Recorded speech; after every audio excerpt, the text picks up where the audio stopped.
sarjan 90 kiloa loppuottelussa kohtaavat Romanian Julian Risno-Verno, 23-vuotias opiskelija, ja Neuvostoliiton Robert Sibilov, 22-vuotias odessalainen nuorten maailmanmestari,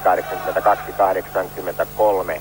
Sibilov johtaa ensimmäisen 3 minuutin jakson jälkeen pistein 4-0, ja hänet parhaiten tunnette noista polvisuojista. Melkoisen tapahtuma köyhä oli tuo ensimmäinen jakso, ja näin esitetään Risno-Vernolle romanialaiselle toista varoitusta. Se menee myös läpi.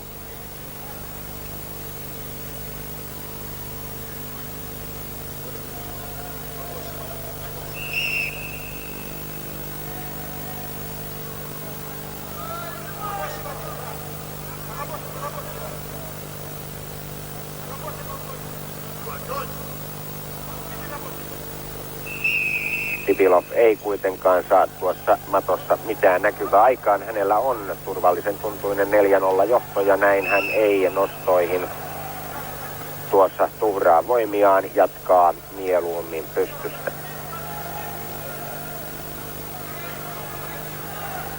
Painostaa tällä hetkellä aika vahvasti Risno-Vernoa ja on näin ajamassa tavallaan romanialaiselle 3. varoitusta. Sehän päättäisi ottelun ulosajoon.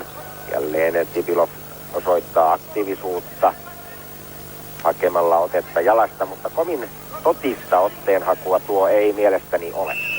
Eikä se myöskään tehoa tuomaristoon. Sibilov saa myös toisen varoituksen, näin kummallakin 2 varoitusta.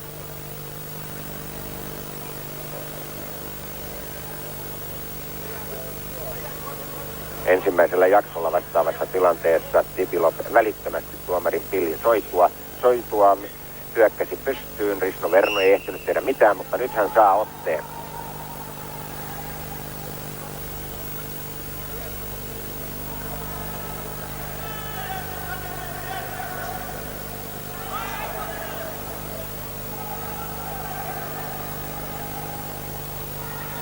Mutta ei yksinkertaisesti siinä Julian Risno-Vernon voimat eivät riitä Sibilovin hyödyttämiseen, siirtämiseen mihinkään.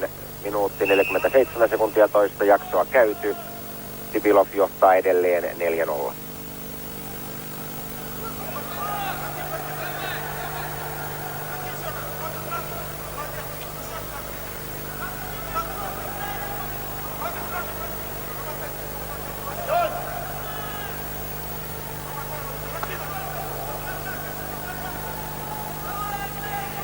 Tässä sarjassa pronssimitalin saa Turkin Resit Karabatsak, 4. on Puolan Jan Korski, 5.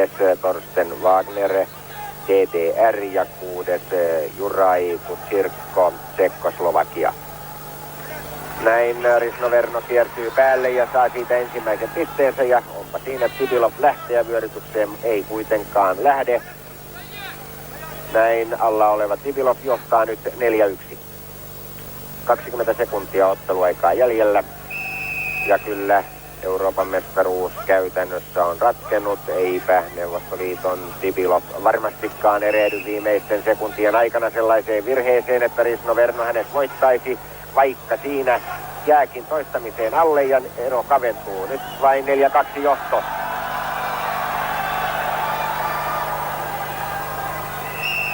Kolme sekuntia kellon mukaan otteluaikaa jäljellä.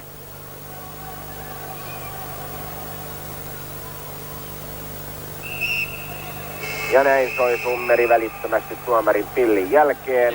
Robert Sibilov, Neuvostoliitto, on 90 kiloa sarjan Euroopan mestari. Julian Risno-Verno, Romania hopeaa, ja Resit Karabatsak Turkki oli siis pronssimitalin mies tässä sarjassa.